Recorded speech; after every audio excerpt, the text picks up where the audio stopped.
Hello, നമസ്കാരം. എല്ലാവർക്കും കേൾക്കാൻ പറ്റുന്നുണ്ട് എന്ന് വിശ്വസിക്കുന്നു. ഞാൻ രണ്ട് മൂന്ന് കാര്യങ്ങൾ ബോധിപ്പിക്കാനായിട്ടാണ്, അല്ലെങ്കിൽ ഒന്ന് എൻ്റെ ഒരു പക്ഷം ഒന്ന് വാദിക്കാൻ വേണ്ടിയിട്ടാണ് ഞാൻ ഈ വീഡിയോ ചെയ്യുന്നത്. നമ്മൾ പല കാര്യങ്ങളും ഈ ക്രിസ്ത്യൻ പള്ളികളിലും മറ്റ് വിശ്വാസങ്ങളുള്ള റിലീജിയൻസ് മറ്റു മതക്കാരുമൊക്കെ ചെയ്യും, കുറേ ആചാരങ്ങൾ ചെയ്യും. ഉദാഹരണത്തിന് പള്ളിയിൽ കുർബാന, ഉദാഹരണത്തിന് നമ്മുടെ അങ്കമാലി രൂപതയിൽ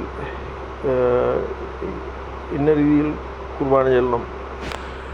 ഇതിലൊക്കെ ഒന്നും വലിയ മാറ്റങ്ങളൊന്നും സംഭവിക്കത്തില്ല.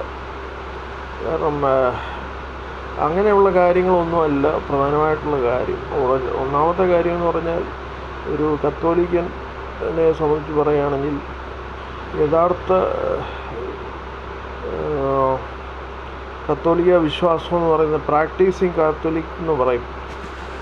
കാരണം യേശുക്രിസ്തു പറഞ്ഞത് പ്രവർത്തിച്ച് കാണിക്കുക. അപ്പം അതിലാണ് ശരിക്കുള്ള ഒരു വിശ്വാസം എന്ന് പറയുന്നത്.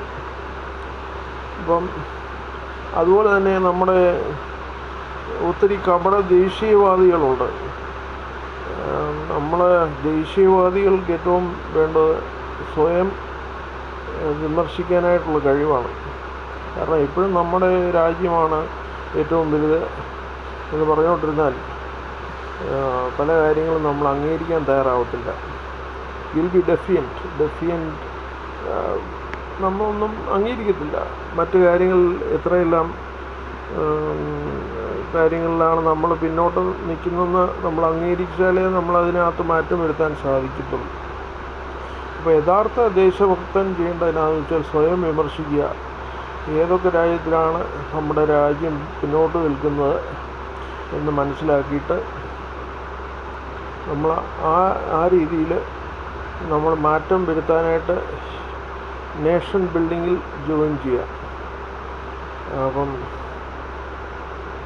അപ്പം ദേശീയവാദികളോട് ഏറ്റവും പറയേണ്ടത് ഇത്രയാണ്: നമ്മൾ കുറേ ഫൈറ്റർ ജെറ്റ് മേടിച്ചിട്ടോ റിപ്പബ്ലിക് ഡേയ്ക്കും പിന്നെ ഇൻഡിപെൻഡൻസ് ഡേയ്ക്കും ഒക്കെ ഫൈറ്റർ ജെറ്റ്സ് വളർത്തിയിട്ടോ കുറേ ടാങ്കർ അങ്ങോട്ടും ഇങ്ങോട്ടും ഡിസ്പ്ലേ ചെയ്തിട്ടോ ഒന്നും ദേശീയ പതാക ഉയർത്തിയിട്ടോ ഒന്നും കാര്യമില്ല.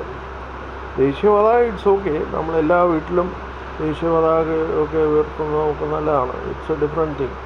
പക്ഷെ ഞാൻ പറയുന്നത് എന്നാന്ന് വെച്ചാൽ, നമ്മൾ എന്തെങ്കിലും ബേസിക് സിവിക് സെൻസ് ഉണ്ടാവുക. ഇപ്പം മോദിജി ഇടയ്ക്ക് എന്തോ പലപ്പോഴും പുള്ളി പണ്ടൊക്കെ ഇങ്ങനെ ചെയ്യുന്ന കാണാമായിരുന്നു, ചൂലുകൊണ്ട് സ്ഥലങ്ങൾ വൃത്തിയാക്കുന്നതൊക്കെ, പിന്നെ ചെടികൾ നടുന്ന. It's all good initiatives. പക്ഷേ ഞാൻ പറയുന്നത്, നമ്മുടെ ഇന്ത്യ രാജ്യം വളരെ പിന്നോക്കം നിൽക്കുന്ന പല വിഷയങ്ങളുമുണ്ട്. ഉദാഹരണത്തിന് നമ്മൾ ഈ സിവിക് സെൻസിൽ കുറവാണ്.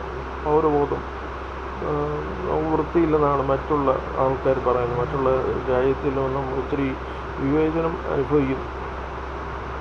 നമ്മൾ ഒളിമ്പിക്സിൽ വളരെ പിന്നോട്ടാണ്. ഒളിമ്പിക്സിൽ വളരെയധികം പിന്നെ റാങ്കിൽ വളരെ പിന്നോക്കം നിൽക്കുന്നു. കലാപരമായിട്ട് നമ്മൾ വളരെ പിന്നോക്കം നിൽക്കുന്നു. പിന്നെ നമ്മുടെ രാജ്യത്ത് എല്ലാവരും ഷിഫ്റ്റ് ചെയ്ത് എല്ലാവരും ഒരു ദിവസമെന്ന് പറയുന്നത് തന്നെ എത്രയാണ്, ഒരു 24 മണിക്കൂറാണ്. അപ്പോൾ 24 മണിക്കൂർ എന്ന് പറയുമ്പോൾ നമ്മൾ 3 അതിനെ ഡിവൈഡ് ചെയ്യുക. 8 മണിക്കൂർ. അപ്പം 3 പേർക്ക് ഒരു ദിവസം ജോലി എടുക്കാനുള്ള ഒരു ഇതാണ്. എല്ലാ ഓഫീസുകളും, നമ്മുടെ കോടതിയിലൊക്കെ എത്ര കേസുകൾ പെൻഡിങ്ങാണ്, വളരെ പിന്നോക്കം ആണ്. അപ്പോൾ നമ്മൾ ചെയ്യേണ്ടത് എന്നാന്ന് വെച്ചാൽ, എല്ലാവരും 8 മണിക്കൂർ വെച്ച് ഓരോ ദിവസം ജോലി ചെയ്യുക. 4 ദിവസം 4 day വർക്ക് വീക്ക്. അതിനായിട്ടാണല്ലോ ഇപ്പം ബാങ്ക് എംപ്ലോയീസൊക്കെ സമരം നടത്തുന്നത്. അവർ ആവശ്യപ്പെടുന്ന 5 ഡേ വർക്ക് വീക്കാണ്, പക്ഷെ നമുക്ക് 4 ഡേ വർക്ക് വീക്കായിട്ട് കൊടുക്കാനാവും. എല്ലാവരും 8 മണിക്കൂർ ജോലി ചെയ്താൽ മതി, പക്ഷേ 3 ഷിഫ്റ്റ് എല്ലാവരും ജോലി ചെയ്യണം. ബാങ്കാണേലും പിന്നെ ആരാണേലും കോടതിയാണേലും ഇപ്പം പോലീസ് സ്റ്റേഷൻ എല്ലാ 24 മണിക്കൂറും ആക്റ്റീവ് അല്ലേ. അപ്പോൾ അതുപോലെ വർക്ക് ചെയ്യാം. പിന്നെ നമ്മുടെ എയർ ക്വാളിറ്റി നോക്കുവാണെങ്കിൽ വളരെ ഇപ്പം കൊച്ചിയെക്കുറിച്ച് തന്നെ വളരെ മോശം റിപ്പോർട്ടുകളാണ് ഇപ്പോൾ. കൊച്ചി മെട്രോ അങ്ങനെ എന്തോ ഒരു പേജ് ഞാൻ കണ്ടു. അപ്പോൾ അവിടെയും വരെ എയർ ക്വാളിറ്റി വളരെ കൊച്ചിയുടെ എയർ ക്വാളിറ്റി മോശമാവുകയാണെന്നാണ് അവർ പറയുന്നത്. അപ്പോൾ ഇപ്പം ഡൽഹിയെക്കുറിച്ച് പറയുകയാണെങ്കിൽ ഡൽഹിയിലെ എയർ ക്വാളിറ്റി മോശമാണ്. അപ്പോൾ നമ്മുടെ ഒളിമ്പിക്സിൽ വളരെ എത്രയോ റാങ്കുകൾ വളരെ കുറവാണ്. നമ്മൾ ഇത്രയധികം ഒരു പോപ്പുലേഷൻ ഉണ്ടായിട്ട് പോലും ആ പോപ്പുലേഷൻ നമ്മുടെ ഹ്യൂമൻ ക്യാപിറ്റലിനെ നമുക്ക് ശരിക്ക് ഉപയോഗിക്കാൻ സാധിക്കുന്നില്ല. അപ്പോൾ അതാണ് ഒളിമ്പിക്സിൻ്റെ കാര്യം. പിന്നെ നമ്മുടെ പെർ ക്യാപിറ്റ ഇൻകം നോക്കൂ. എങ്കിൽ പെർ ക്യാപിറ്റ ഇൻകത്തിൽ ഏറ്റവും പിന്നോക്കമാണ് നമ്മൾ ഇന്ത്യ. ഇപ്പോൾ 166ാമത്തെ റാങ്കാണ് ഇന്ത്യക്കുള്ളത്.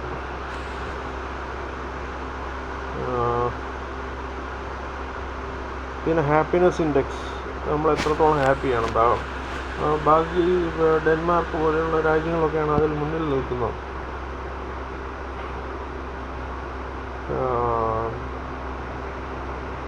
പിന്നെ കലാപരമായിട്ടുള്ള കാര്യങ്ങളിൽ ഓസ്ട്രിയ പോലെയുള്ള രാജ്യങ്ങൾ വളരെ മുന്നോട്ടാണ്. അവിടെയൊക്കെയാണ് ഇതിന് കൂടുതലും പ്രാധാന്യം കൊടുക്കുന്നത്. സ്കൂളുകളിലും നമ്മുടെ വിദ്യാഭ്യാസ രീതി തന്നെ മാറ്റേണ്ട സമയം കഴിഞ്ഞു.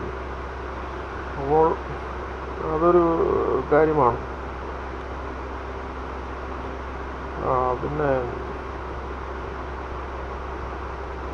ഇപ്പോൾ ഗീതാ ഗോപിനാഥ് പുള്ളിക്കാരി ഇന്ത്യയിൽ നിന്നുള്ള നമ്മുടെ രാജ്യത്തു നിന്ന് തന്നെയുള്ളൊരു ഇക്കോണമിസ്റ്റാണ്. പുള്ളിക്കാരി പറഞ്ഞ ഇവിടുത്തെ പൊല്യൂഷനെ കുറിച്ചാണ് നമ്മൾ ഏറ്റവും ബോധേഡാവേണ്ടതെന്നാണ് പുള്ളിക്കാരി പറയുന്നത്. പിന്നെ ഇന്ത്യയുടെ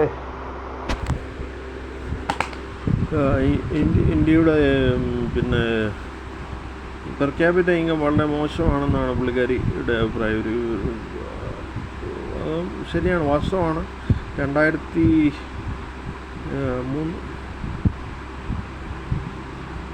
കൃത്യമായി പറഞ്ഞാൽ $2,828 ആണ്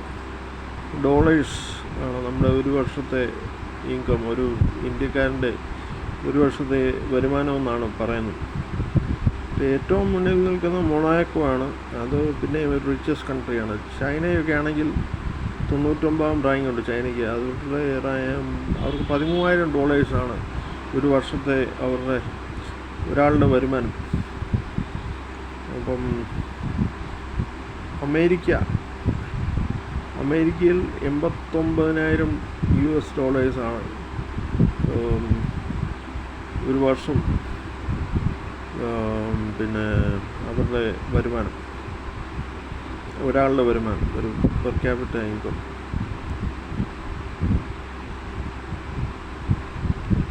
പിന്നെ നമ്മൾ പിന്നെ പല കാര്യങ്ങളിലും നമ്മൾ ഈ ബഡ്ജറ്റ് കാണുമ്പോഴത്തേക്ക് നമ്മളൊരു സംശയം തോന്നും.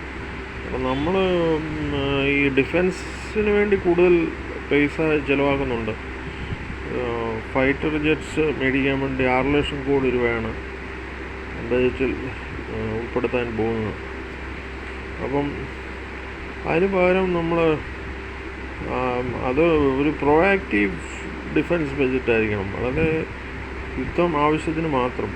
പിന്നെ ബാക്കി നമ്മൾ വളരെയധികം സൂക്ഷ്മതയോടെ ചെയ്യേണ്ട കാര്യങ്ങളാണ് ബാക്കിയുള്ള കാര്യങ്ങൾ. കാരണം ഇന്ത്യക്ക് വരുമാനം കുറവാണ്. കഴിഞ്ഞ ദിവസം ബിസിനസ് ലൈനിൽ റിപ്പോർട്ട് കണ്ടു.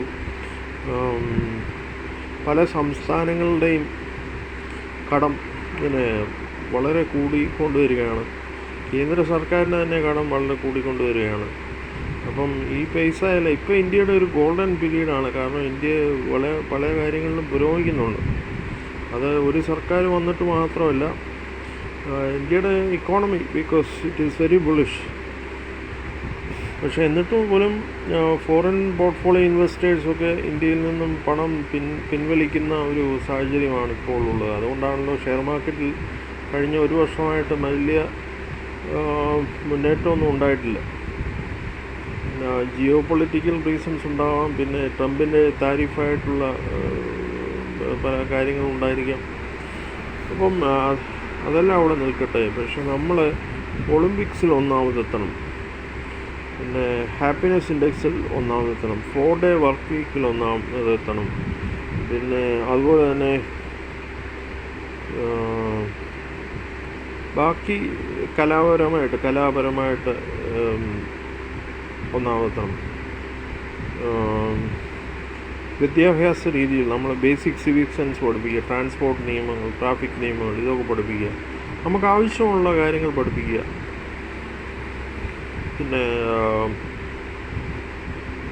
പിന്നെ നമ്മൾ പ്രായമായിട്ടുള്ള സിറ്റിസൺസിനെയും ഒക്കെ നമ്മൾ പെൻഷൻ കൊടുക്കുക, കൂടുതൽ പെൻഷൻ കഴിയുമെങ്കിൽ കൊടുക്കുക.